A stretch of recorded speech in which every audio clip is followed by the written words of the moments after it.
இது வரைக்கும் கடலுக்கு போன யாரும் உசுரோட திரும்பி வந்தது இல்லையா? மீறி கடலுக்குள்ள போனா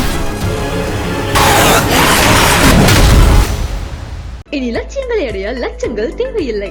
ஹைக்யூ ஜீனியின் நீட் கிராஷ் கோர்ஸ் ரூபாய் 1999 மட்டுமே. For admissions, contact ஹைக்யூ ஜீனி. இப்பதான் அவர் அரசியல் கட்சியா அவர் ஃபார்ம் ஆறாரு. இப்பதான் அறிக்கையை கொடுத்துருக்காரு. ப்ராப்பரா ஒரு எதிர்வினை ஆற்றுறாரு. ஆனா வந்து அது ஆக்கப்பூர்வமா இருக்கா அப்படின்னா இல்ல. பெட்ரோல் விலை டீசல் விலையை நீங்கள் ஏன் குறைக்கிறீங்கன்னா நான் யாரை பார்த்து கேட்கணும்? அதை யாருடைய கண்ட்ரோலில் இருக்குது? மத்திய அரசு கேட்கணும். மத்திய அரசுன்னு வாயில சொல்லவே மாட்டேங்கிறாரு. இல்லை, இதுக்கு முன்னாடி கொடுத்ததெல்லாம் நிறைவேற்றிருக்காங்க இல்லையா? இதோ 4வது பட்ஜெட் நினைக்கிறேன். 3 பட்ஜெட்டில் போட்டதெல்லாம் நிறைவேற்றிருக்காங்க இல்லையா? 4வது பட்ஜெட்லையும் போட்டு நிறைவேற்றுவாங்க இல்லையா? சிம்பிளாக தான். இது வரைக்கும் 3 பட்ஜெட்டில் வந்த ஸ்கீம்லாம் நிறைவேற்றிருக்காங்களா இல்லையா? பெரும்பாலும் ரொம்ப எக்ஸ்பென்சிவாக இருக்குல்ல சார், ரொம்ப அதிகமாக இருக்குல்ல. என்ன செய்யறது?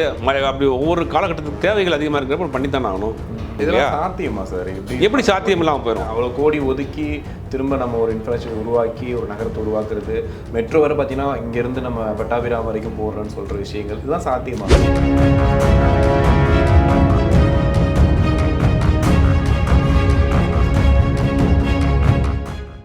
Again Tamil has the highest viewership in India, USA, UK, Dubai, UAE, Saudi, Malaysia, Singapore, Norway, Sweden, Switzerland and Denmark. Join us and take your business to the world. உலகெங்கும் வாழும் ஆகாயம் தமிழ் நெஞ்சங்களுக்கு கிறிஸ்டியன் அன்பு வணக்கம். நம்மோடு சினிமா மற்றும் அரசியல் விமர்சகர் சுபைர் இணைந்திருக்கிறார். வணக்கம் சார். வணக்கம். எப்படி இருக்கீங்க சார்? நல்லா இருக்கேன் சார். நான் தமிழ்நாடு நிலை அறிக்கை பட்ஜெட்டை பார்த்துருப்போம். பட்ஜெட் பார்க்கும்போது நிறைய விமர்சனங்களும் இருந்துச்சு, வரவேற்புகளும் இருந்துச்சு. குறிப்பாக தமிழக வெற்றி கழகத்தில் ஒரு அறிக்கையுமே வந்துட்டு விஜய் அவர்கள் கொடுத்துருக்காரு. அதில் குறிப்பாக சில விஷயங்கள் ரொம்ப நல்லா இருக்குது, நான் உங்களே வரவேற்கிறோம், ஆனால் இதெல்லாம் நீங்கள் ஏன் கவனிக்கலை அப்படின்னு சொல்லிட்டு ஒரு பெரிய லிஸ்ட்டே போட்டிருக்காரு. அதுலேயும் குறிப்பாக வந்துட்டு இந்த ரேஷன்களில் சர்க்கரை போடல, அதையே அதிகப்படுத்தலை அப்படிங்கிறதா இருக்கட்டும், பெட்ரோல் டீசல் விலையை பற்றி நீங்கள் பேசலைன்னு சொல்கிறதா இருக்கட்டும், எல்லாத்தையுமே கவர் பண்ண விஷயங்கள் ஏன் இதெல்லாம் கவர் பண்ணல அப்படின்ற மாதிரி ஒரு எதிர்ப்பும் தெரிவிச்சிருக்காரு. எப்படி பார்க்குறீங்க? இப்போ தான் அவர் அரசியல் கட்சியாக அவர் ஃபார்ம் ஆறார். இப்போ தான் அறிக்கையை கொடுத்துருக்காரு. ப்ராப்பராக ஒரு எதிர்வினை ஆற்றுறாரு. ஆனால் வந்து அது ஆக்கப்பூர்வமாக இருக்கா அப்படின்னா இல்லை. பெட்ரோல் விலை டீசல் விலையை நீங்கள் ஏன் குறைக்கிறீங்கன்னா நான் யாரை பார்த்து கேட்கணும்? அதை யாருடைய கண்ட்ரோலில் இருக்குது? மத்திய அரசு கேட்கணும். மத்திய அரசுன்னு வாயில சொல்லவே மாட்டேங்கிறாரு. இல்லை, அவங்க அறிக்கை கொடுத்துருந்தாங்க. ஆக்சுவலி இவங்க ஒரு 100 ரூபா மானியம் தர்றோம்னு சொல்லியிருக்காங்க. ஒன்றும் கிட்டத்தட்ட 10 மாதம் இருக்குது. இப்போ நிதிநிலை அறிக்கை என்ன கண்டிஷனில் இருக்குங்கிறது அதையும் சொல்லியிருக்கிறாங்க. தேர்தல் வாக்குறுதியாக கொடுத்துருக்கிறது கிட்டத்தட்ட ஒரு 80% அவங்க நிறைவேற்றிட்டாங்க. மிச்சம் உள்ளதை கொண்டு வரதுக்கு உண்டான பண்ணிகிட்டு இருக்காங்க. ஃபினான்சியல் சிக்கல் இருக்குது. அதாவது திமுக ஆட்சிக்கு வர்றப்ப 2021 கஜானா சுத்தமாக காலி ஆயிடுச்சு. எந்த இன்கமுமே கிடையாது. எங்கே பார்த்தாலும் கொரோனாவுடைய உச்சம் இருக்குது.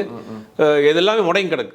அந்த மாதிரியான ஃபினான்சியலாக ஒரு ஸ்டக்காகி போயிருக்கிற நேரத்தில் இவங்க ஆட்சி பொறுப்பு வர்றாங்க. அப்போ அதை சரி பண்ணுறதுக்கே 2 வருஷம் போயிடுச்சு.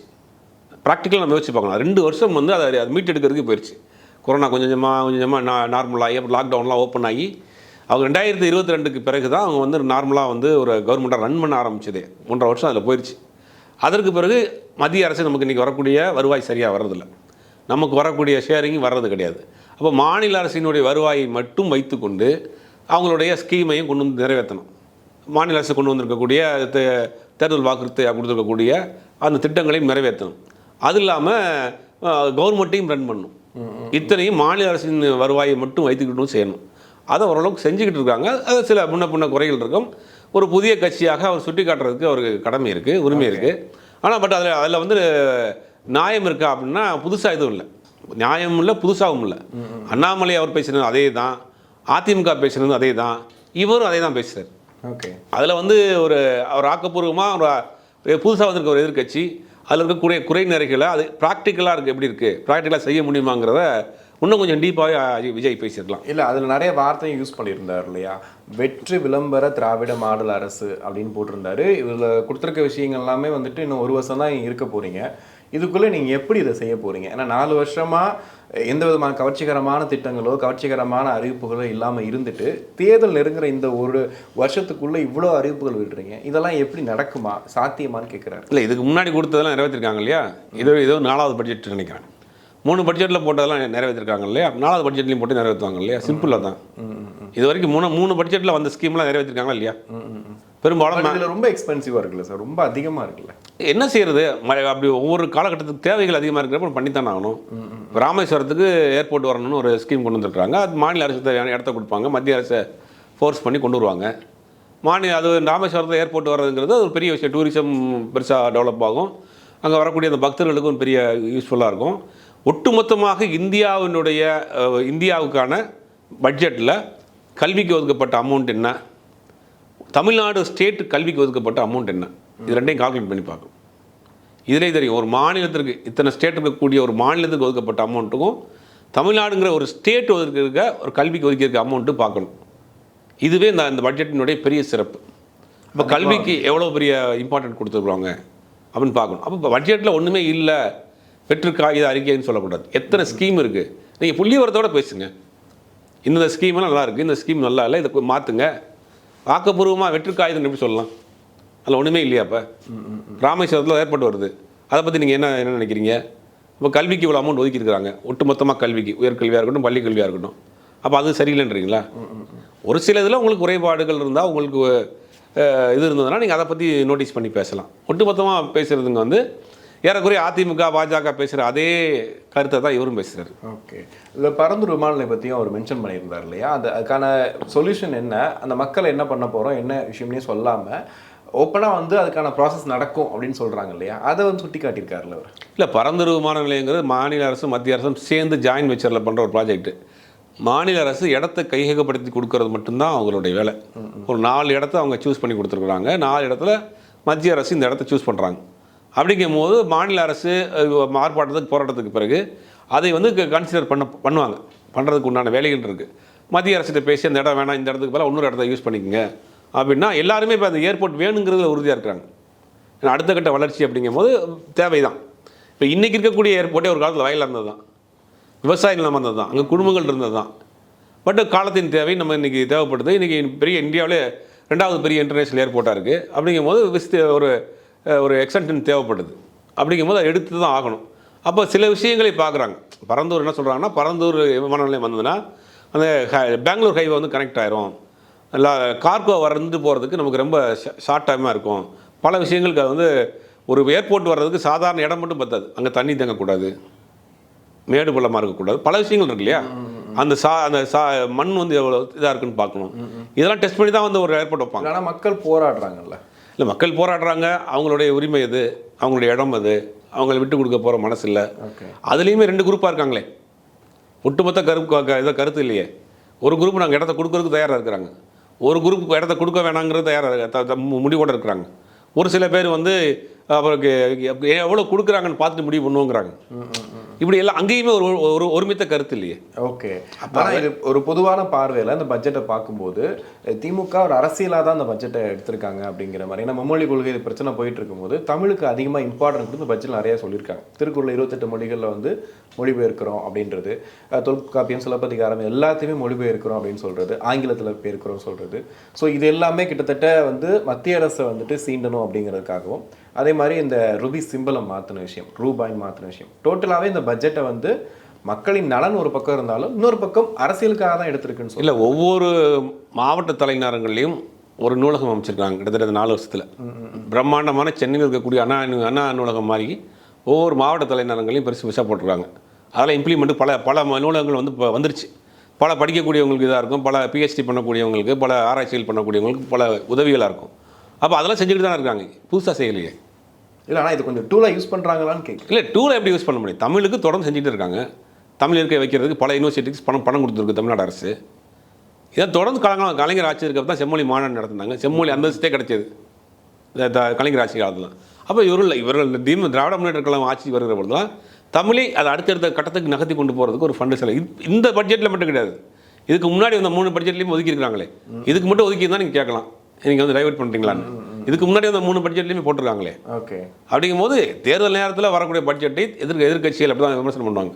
தேர்தலை குறிவைத்து தான் பட்ஜெட் போட்டிருக்காங்க அப்படின்னு அவர்கள் வைக்கக்கூடிய விமர்சனம் தான். ஆனால் பார்க்குற யதார்த்தத்தை பார்க்குற தொடர்ந்து தமிழுக்கு உண்டான விஷயங்களும் செஞ்சு இப்போ எக்ஸ்ட்ரா வந்து 4 இடத்துல வந்து நம்ம அகழ்வாராய்ச்சி பண்ணுறதுக்கு இப்போ அலாட் பண்ணியிருக்காங்க. இப்போ இது நம்ம வந்து அரசியல் சொல்ல முடியுமா?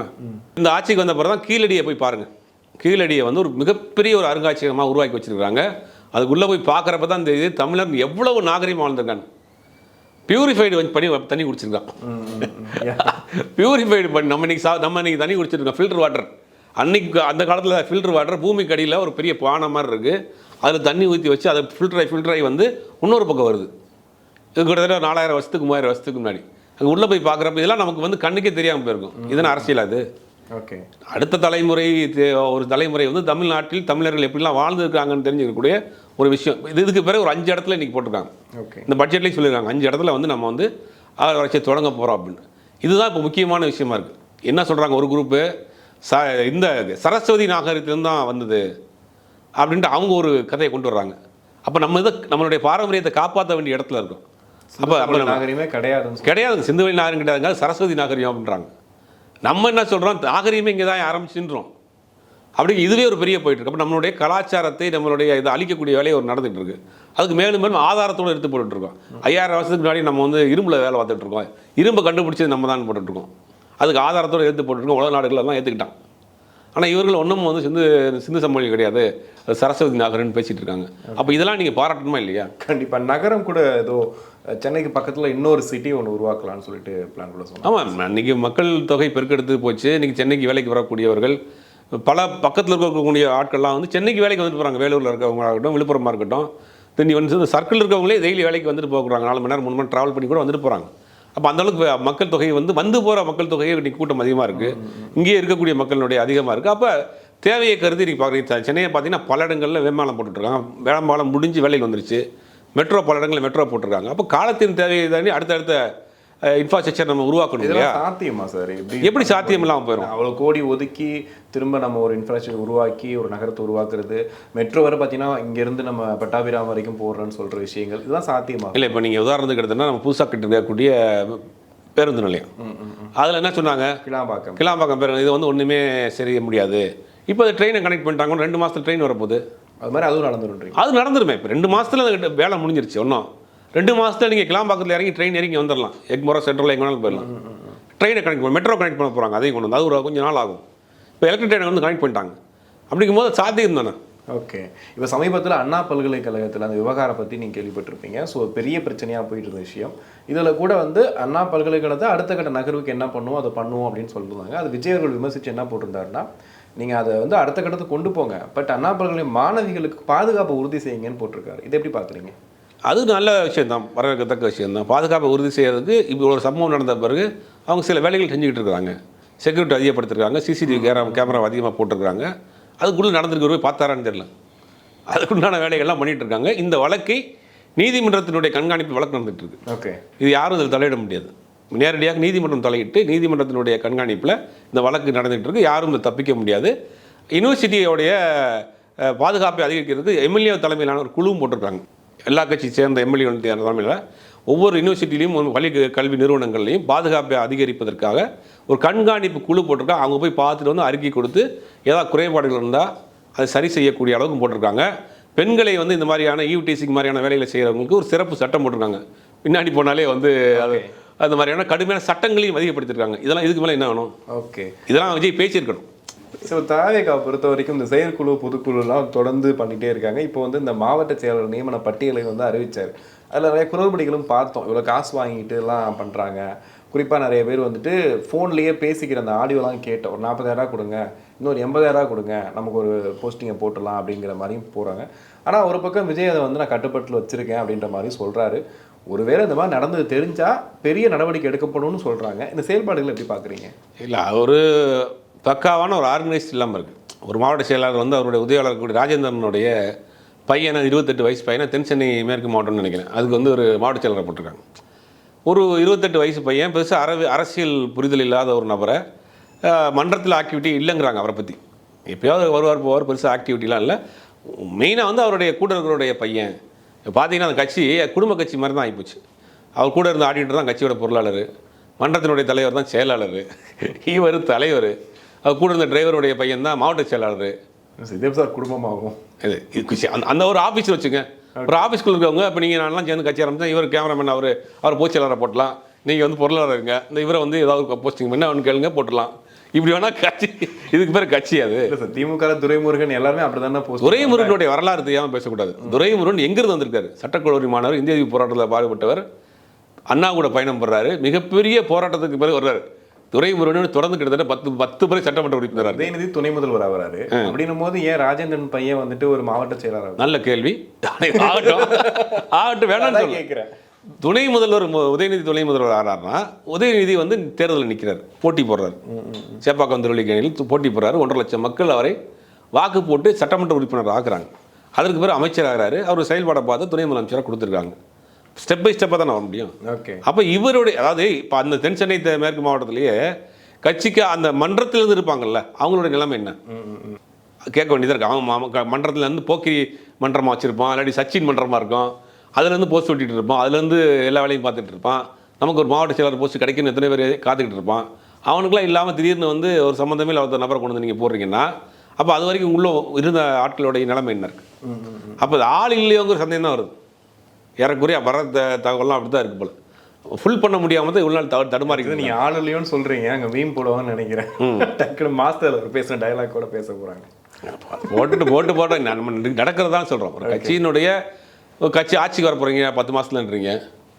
ஒரு எந்த அரசியல் அனுபவம் இல்லாத ஒரு தென் சென்னையில் சென்னை மாதிரியான முக்கியமான இடத்துல திமுக ரொம்ப ஸ்ட்ராங்காக இருக்கிற இடத்துல ஒரு மாவட்ட செயலர் போடுறீங்க.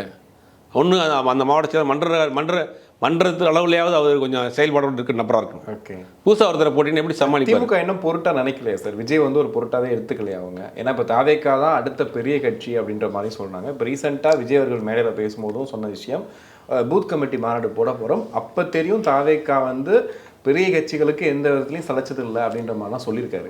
இல்லை, இந்த பூத் கமிட்டி மாநாடுங்கிறது வந்து இது உலகத்திலே முதல் முறை அவர் தான் போடுறார். பூத் கமிட்டி கூட்டம் தான் போடுவாங்க. இவர் தன்னுடைய ஸ்ட்ரென்த்தை காட்டுறதுக்காக பூத் கமிட்டி மாநாடுன்னு போடுறாரு. பட்டு இதெல்லாம் வந்து 10 மாதத்துக்குள்ளே எப்படி நீங்கள் உங்களை ட்ரெயின் பண்ணி கொண்டு வரீங்க? பூத் கமிட்டி போட்டிங்க, பூத் கமிட்டியில் உட்காரவங்களுக்கு எப்படி ட்ரெயின் பண்ணுவீங்க? அது ட்ரெயின் பண்ணுறதுக்கு யார் இருக்கா? நம்பர் சேர்த்துக்கலாம். இப்போ நீங்கள் போனீங்கன்னா ஒரு ஊர்லேயும் 50 பேர் 100 பேர் இருப்பாங்க. பேரை கொடுங்க, உங்கள் ஆதார் கார்டை கொடுங்க, வாங்கி எழுதிக்கலாம். இவங்கெல்லாம் பூத் கமிட்டியில் இருக்காங்க. அவங்களாம் பூத் கமிட்டி என்னன்னு தெரியுமா? பூத் கமிட்டியோடைய வேலைகள் என்ன தெரியுமா? பூத் கமிட்டியோடைய செயல்பாடு என்னன்னு தெரியுமா? அந்த பூத் கமிட்டியில் எப்படி செயல்படணும்னு தெரியுமா? இதெல்லாம் யார் இவங்களுக்கு சொல்லுவா? யார் ட்ரெயின் பண்ணுவா? இதெல்லாம் இந்த 10 மாதம் சாத்தியமா? சாதாரண விஷயம் கிடையாது. அரசியல் 2 கட்சி அங்கே பெரிய கட்சிகள் இருக்குங்க, திமுக அதிமுக. ட்ரெயின் ஆன ஒரு கட்சி இருக்குது. நீங்கள் 10 மாதத்தில் எல்லாத்தையும் ஆதார் கார்டை வாங்கி நிர்வாகியை போட்டுட்டு அவங்கள கொண்டு அந்த கூட்டத்தோடு நீங்கள் மோத விட்டிங்கன்னா எப்படி அவங்களால கரையேறி வர முடியும்? ஓகே. அதுதான் சாத்தியம் இல்லைன்றோம். பயணப்படட்டும், போராடட்டும், அரசியல் களத்துக்கு வரட்டும். அது நீண்ட பயணம் இருக்குது. அதெல்லாம் தாக்கு பிடிக்கணும். வழக்குகள் போடுவாங்க, ஆர்ப்பாட்டத்தில் வழக்கு போடுவாங்க. எல்லாரும் எதிர்கட்சிகளுடைய பிரச்சனை வரும், ஒரு ஏரியாவுக்குள்ளே பிரச்சனை வரும். அதெல்லாம் சமாளிக்கணும்ல. வெறும் விசில் அடிச்சுட்டு கை தட்டிட்டு போகிறது கூட விஷயம் கிடையாது. இது சாணக்கியத்தனமாக இருக்கணும், அதே நேரத்தில் வீரமாகவும் இருக்கணும். ரெண்டும் சேர்ந்து செய்யக்கூடிய தான் அரசியல். அப்போ இவங்க எல்லாமே விஜய்ங்கிற ஒரு நடிகரை பார்த்து பிரமிச்சு வந்த கூட்டம். அவங்கள பெருசாக வந்து அவங்களுக்கு தப்பாக நான் அண்டர்ஸ்டாண்ட் பண்ணல. ஆனால் அவங்களுக்கு சரியான கைட் பண்ண அவங்களும் ஒரு பவர்ஃபுல்லான ஆளாக மாறக்கூடிய இடத்துல தான் இருக்காங்க. நம்ம வந்து யாரையும் வந்து அண்டர்ஸ்டாண்ட் பண்ணக்கூடாது. ஆனால் அதே நேரத்தில் அவங்களுக்கு ட்ரெயின் பண்ணக்கூடிய ஆள் இல்லையே. ஓகே. அதான சொல்கிறேன் நான். இப்போ நீங்கள் கட்சியுடைய கொள்கை பரப்பு செயலாளராக போட்டிருக்கீங்க. கொள்கை பரப்பு செயலாளருடைய வேலை என்ன? பேச்சாளர்களை உருவாக்குறது. அவரே அரசியல் புரிதல் இல்லையே, அரசியல் அறிந்து கிடையாது. இப்போ விஜயகாந்த் கட்சி ஆரம்பிக்கிறாருன்னா அவருக்கு வந்து மிகப்பெரிய ஆலோசகராக நம்ம மண்டோட்டி ராமச்சந்திரன் இருந்தார். மண்டோட்டி ராமச்சந்திரன் தான் கட்சியுடைய அவைத்தலைவராக இருந்தார். அவர் தான் கட்சியுடைய எல்லா பைலாவையும் போட்டார். பெரிய பெரிய ஆட்கள் கூட இருந்தாங்க. இங்கே அந்த மாதிரியான அனுபவமான ஆட்கள் யாரும் இல்லையே. அதனால தான் சொல்கிறேன், இன்னும் 10 மாதத்தில் இவங்க எப்படி ட்ரெயின் ஆகி வரப்போகிறாங்கிறது ஒரு பெரிய சந்தேகம். ஓகே, கண்டிப்பாக சார். பொறுத்து வந்து பார்ப்போம். நேரத்துக்கு நன்றி.